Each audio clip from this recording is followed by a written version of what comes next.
Hello guys, nandito na po yung papaya. Hiniwa na natin.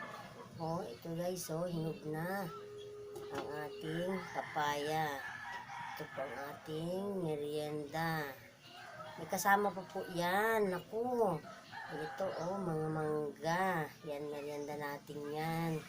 Sasawsaw lang natin to sa toyo. Tapos lalagyan natin ng kaunting sili yung toyo. Naku, tsak na. Masarap na ang kain natin ng mangga. Ito po ang ating merienda. Okay guys.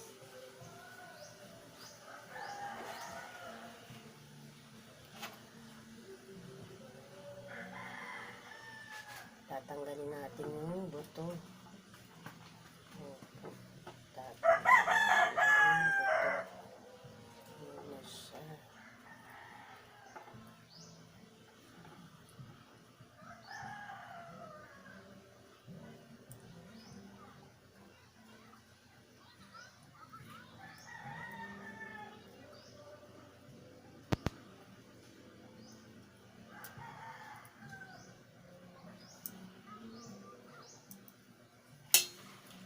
Thank you guys for watching. Bye-bye.